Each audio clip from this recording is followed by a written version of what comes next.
Michael Faraday was someone who, like Einstein, thought in terms of pictures.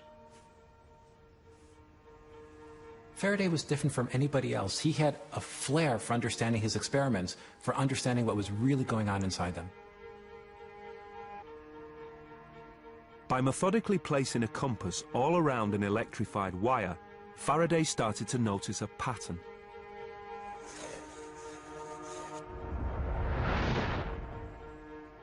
What everyone else at the time had been taught was that forces travel in straight lines. Faraday was different. Faraday imagined that invisible lines of force flowed around an electric wire. And then he imagined that a magnet had similar lines emerging from it, and that those lines would get caught up in this flow. It was a bit like a flag in the wind.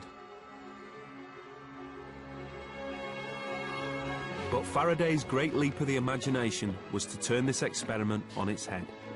Instead of an electrified wire moving a compass, he wondered if he could get a static magnet to move a dangling wire. I've never seen you like this, Faraday. You look like a happy child.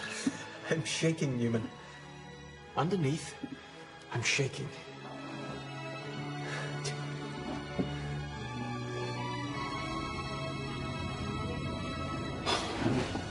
You see, John? You see? Yes.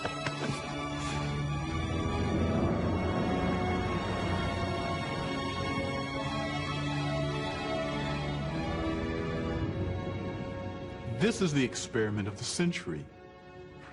It's the invention of the electric motor. Scale up the magnets and the wires, make them really big. Attach heavy weights to them, and they'll be dragged along. But almost more importantly, he's inventing a new kind of physics here. Although he didn't realize it at the time, Faraday had also just demonstrated the overarching principle of energy. The chemicals in the battery had been transformed into electricity in the wire, which had combined with the magnet to produce motion. Behind all these various forces, there was a common energy.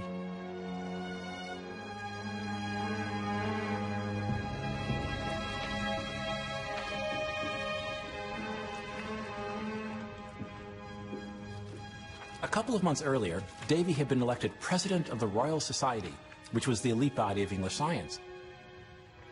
But then he saw this great discovery published in the Quarterly Journal of Science.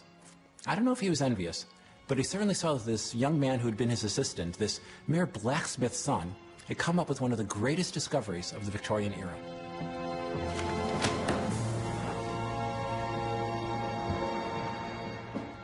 Davy accuses Faraday of plagiarizing similar work from another eminent British scientist, William Wollaston. So, Faraday, what does Wollaston make of all this? He's written to me and assures me that he's taken no offense. And he acknowledges that what I published was entirely my own work. Right. Davy is just being an ass. But will Davy now retract his allegation? Sadly, no. In fact, he's still vehemently opposed to you being elected a member of the Society. Really? And what do you think? Faraday, my dear boy, you have my vote. And mine. And I believe you even have Wollaston's. Oh, what a mess. Well, no matter. No matter. It's the science that counts. So tell me, how does this wire of yours spin round its magnet? What mysterious forces are at play? There seems to be an electromagnetic interaction. In my mind, I see a swirling array of lines of force spinning out of the electrified wire, like a spiraling web. But invisible lines of force, it's all a bit vague, isn't it? Faraday, might I have a word in private? Certainly.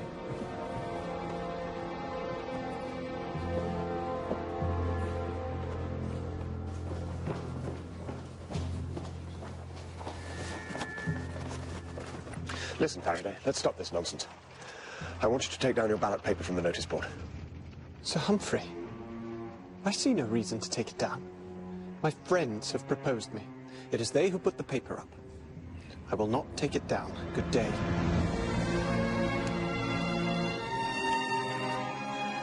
Faraday was elected to the Royal Society.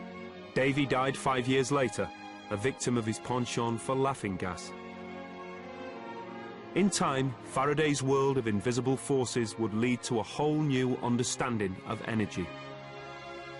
He'd started what Einstein would later call the Great Revolution.